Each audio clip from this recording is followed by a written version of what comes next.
ক্যামেরাটা অন হয়ে না, সর্বনাশ করেছে। হ্যাঁ, কি অবস্থা ভাবতে ভাবতে? ভালো তো? আরে বাবারে, কি? হ্যাঁ, সবাই ভালো তো নাকি? হ্যাঁ, যাই হোক, চট্টগ্রামে গেছিলাম, ঘুরে আসলাম। এই আর কি, ভালো আছি। তোমরা ভালো আছো তো সব নাকি? মানে যা শুরু হয়েছে ফেসবুকে, বুঝতে পারছ? মানে ফেসবুক, ইউটিউবে এই পাকিস্তান থেকে একটা জাহাজে করে কি আসলো, মনে করো যে আতঙ্কের আর গপিসের শেষ নাই। ফেসবুক জুড়ে মনে করো, ইউটিউব জুড়ে খালি আলোচনা, সমালোচনার, বিশ্লেষকদের মনে করো নানামুখী সব পরিকল্পনার কথা। মানে মানে সবাই একটা ভীতির মধ্যে আছে আর কি, বুঝতেছ? ভীতির কিছু নাই, আমরা তেমন কিছু না। শোনো রে বা, ব্যবসা বাণিজ্য বৃদ্ধি করতে হবে, তাই না? এখন বিভিন্ন দেশের সাথে আমরা যোগাযোগ রক্ষা করতে হবে, কারো ব্যক্তিগত স্বার্থের জন্য তার উপরে ইয়ে করতে চাই না। আমি যা দেখাচ্ছি সেটাও মনে করো আমার কোনো ভয় পাওয়ার কোনো কারণ নাই। কারণ তোর একটা কথা কই বাবা রে, মাথা থাকলে মাথা ব্যথা হয়, ভয় থাকলে ভয় পাওয়ার কারণ ঘটে। ভয় পাওয়া যাবে না তো, কোনো বিষয়ে ভয় পাওয়া যাবে না, সুষ্ঠু বিশ্লেষণ করতে হবে, হ্যাঁ, তথ্য উপাত্ত গ্রহণ করতে হবে। মানুষের তখন মানে গপিসের শেষ নাই, গুজবের শেষ নাই। গুজবে কান দেওয়া যাবে না, গুজবে কান দেওয়া যাবে না, গুজবে কান দেওয়া যাবে না। গুজবে কান না দিয়ে মানে সিলে কান লিয়ে গেল, সিলে কান লিয়ে গেল, সিলের পিছনে যায় লাভ নাই।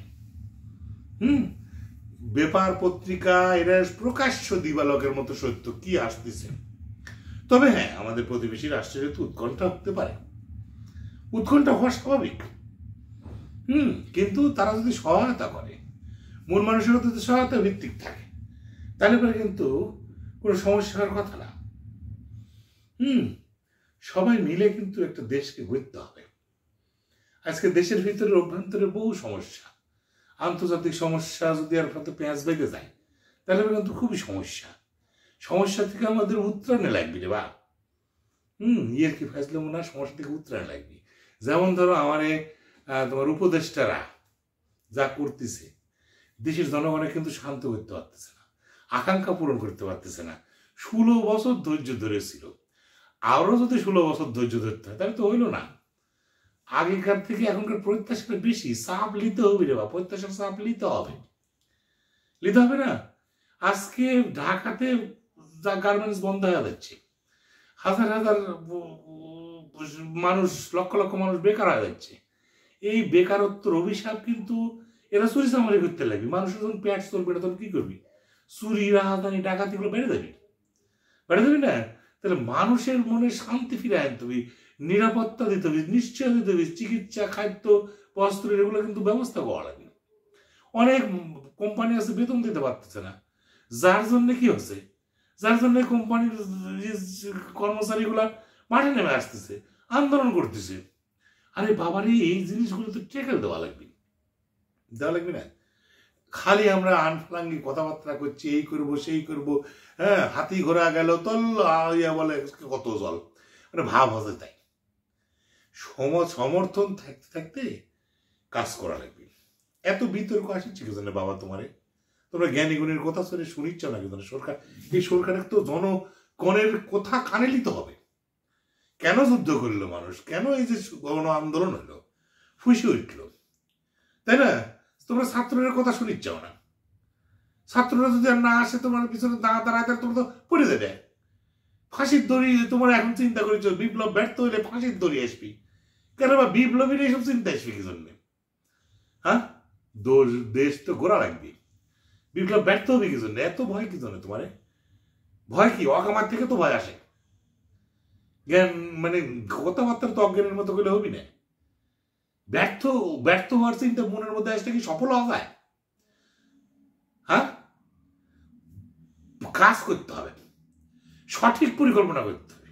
খালি দেখানোর জন্য এই করলাম সেই করলাম, অন্যের সাথে বাণিজ্য চুক্তি বাড়াচ্ছি, এই করেছি সে করেছি, গন্ডগোল ফেসাদ করে কোনো কিছু হবে না। ব্রেন দিয়ে মারতে হবে, ব্রেনে বুদ্ধি কাটাতে হবে, তাই হবে না?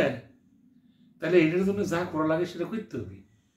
আজকে যারা এই আহত ছাত্রদের তাদের চিকিৎসা নিয়ে লাল্টি বাল্টি টোল্টি বাল্টি শুরু আছে। তার তালিকা করো, তার চিকিৎসা দাও, তার আর আমরা জ্ঞানীগুণীর কথা শোনো। এদিকে আন্তর্জাতিক চাপ, এদিকে ট্রাম্প জিতলো, তাই নিয়ে পরিকল্পনা হচ্ছে, সে বিবৃতি দিচ্ছে, কি সব শুরু হচ্ছে। প্রতিবেশী রাষ্ট্র খেপে যাচ্ছে, তার নানাবিধ ইয়েতে কৌশলে করতেছে, চাপ প্রয়োগ করতেছে। তাহলে এই সব কিছু ট্যাকেল করে একজন এক কথা হচ্ছে, 1.5 বছর সময় দিতে হবে, 3 মাস 4 মাস 6 মাস সময়। হ্যাঁ, আরে বাবার এই বিপ্লব ব্যর্থ হলে পরে তো বিপদ। তোমার যে জন্য মানে কি জন্য করতে থাকা লাগবে, স্টে করা লাগবে, আবার যাতে ফ্যাসিস্ট তৈরি হতে না পারে, স্বৈরাচারী তৈরি হতে না পারে, সেরকম একটা গঠন করা লাগবে তো। হ্যাঁ, তুমি সবার মনে যদি স্বৈরাচার হয়, সবাই যদি স্বৈরাচারী হয়, তাহলে হবি। সবার মন মানুষের যদি ফ্যাসিস্ট হয়ে ওঠে, তা তো হবে না। পরিবর্তন আনতে হবে। সেটা দৃশ্য তো কি পরিবর্তন, সেটা আগে চিন্তা করতে হবে। তোমরা একটা গঠন করে দিয়ে দাও, নির্বাচন দিতে হবে, জনপ্রতিনিধিদের ক্ষমতা দিতে হবে, কিন্তু জনগণ কি তার কথা বলতে পারবে? জনগণ কি তার প্রকৃত ম্যান্ডেট দিতে পারবে? সেই পরিবেশটা তৈরি করতে হবে, তাই না? একজন গেছে আরেকজন আসবে, আরেকজন গেছে আরেকজন আসবে, কিন্তু যে লাভ সেই কদু থাকবে, তার তো হবে না। আবার তোমার বেশি টাইমও কিল করা যাবে না। হ্যাঁ, অতএব যা করার আগে ভালো মতো করো। এই উপদেশটা নিয়োগ নিয়ে কিন্তু জাতামাতা হয়ে যাচ্ছে। এটা কিন্তু ছাত্র সমাজ চিরজীবন তোমার আসবি না। হ্যাঁ, চিরজীবন আসবি না। আর আমার এটা দেখে ভয় পাওয়ার কোনো কারণ নাই। হ্যাঁ, এরকম জিনিসপাতি আছে। হ্যাঁ, এগুলো এটা খেয়াল না রে বা, ভয় পাওয়ানো এটা খেয়াল না, সাল খেলে খেয়াল না। তোমার একটু ভয় পাওয়ানোর জন্য নিয়েছিলাম। হ্যাঁ, এরকম ইউজ করলে তো এই সমস্যা। ভালো থাকো, কিন্তু ন্যায় নীতি অনুযায়ী কাজ করা লাগবে। বেশি সময় নাই, অল্প সময়ে। আমাদের গ্রামের মধ্যে একটা কথা ছিল, 1 টিকিটে 2 ছবি। ইংরেজি ছবি লাগে তো হলে 1 টিকিটে 2 ছবি। অল্প টাকায় বেশি সালসা। হ্যাঁ, অল্প সময়ে বেশি কাম করা লাগবে। সময় দেওয়া করে চিল্লালে হবি না। জনগণ এত সময় দিবি না। হ্যাঁ, জনগণকে তো সময় দিবি না বাবা। বিরক্তি করে না জনগণ আবার মাঠে নামবি। ভালো থাকো, সমর্থন আছে, কিন্তু বিপ্লব ব্যর্থ হলে তোমার আমার সবারই অবস্থা খারাপ। বিপ্লব যাতে ব্যর্থ না হয়, তাহলে সেই অনুপাতে কাজ করো।